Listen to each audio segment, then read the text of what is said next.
Selamat pagi buat anak kami semua. Hari ini kembali lagi kita belajar mengenai darah.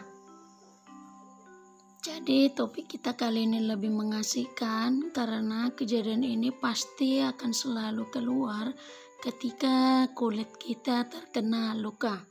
Masih bersama Ibu Tumorang.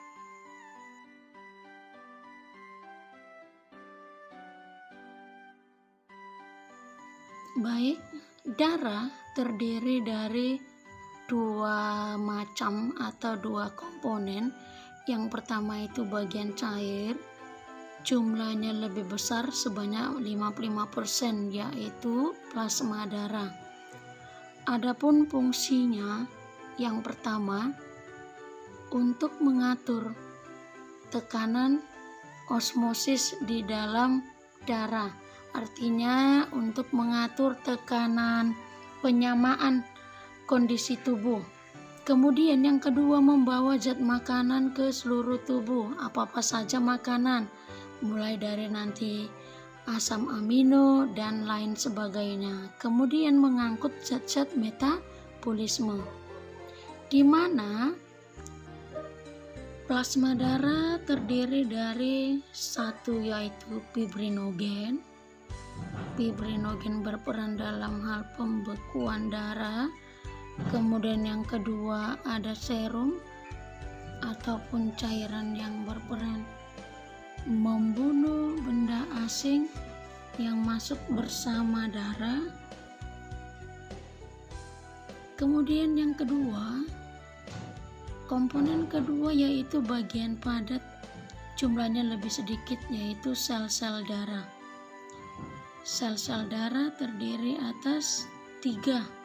Yang pertama ada sel darah merah atau eritrosit.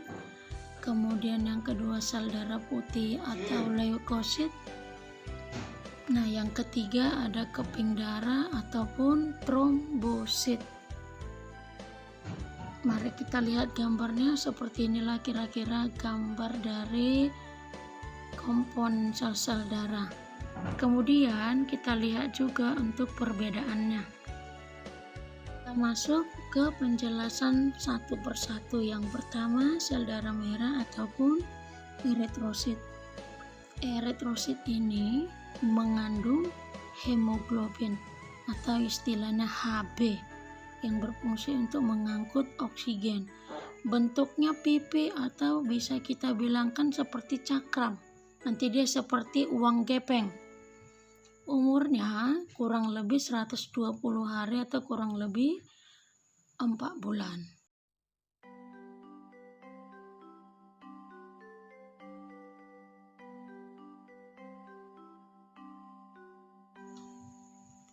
Kita lanjut yang kedua, sel darah putih atau leukosit. Sel darah putih berfungsi untuk membunuh bibit penyakit dan membentuk zat antibodi atau bisa kita bilangkan sebagai pertahanan di dalam tubuh kita.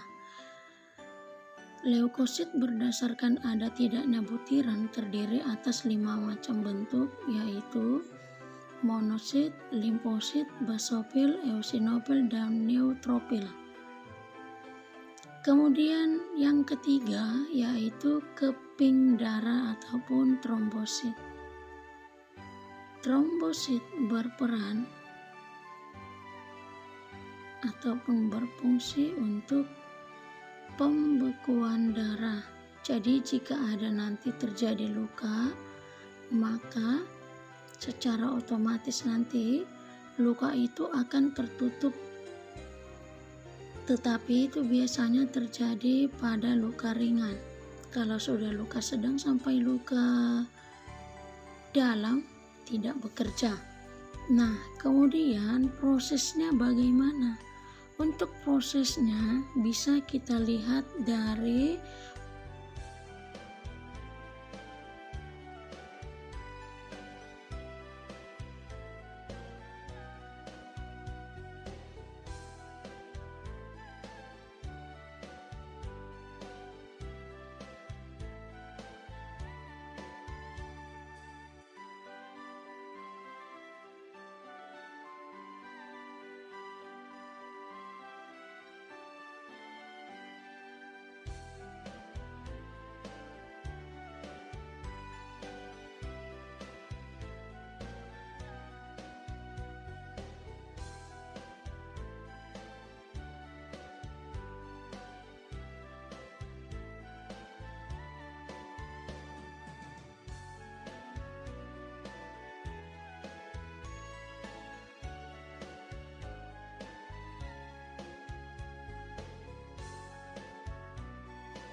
Baik, kita mulai.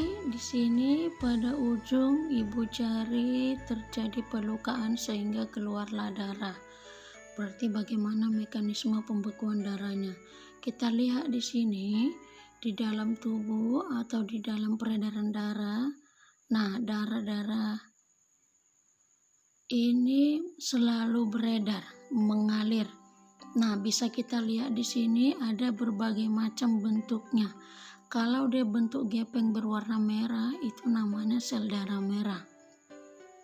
Kemudian, yang mana ini sel darah putih? Yang mana ini keping darah? Nah, kita lihat di sini yuk. Ini lubang ini, itulah namanya lukanya tadi. Nah, lama-lama nanti ada itu yang menutup. Di situ lihat warnanya orange.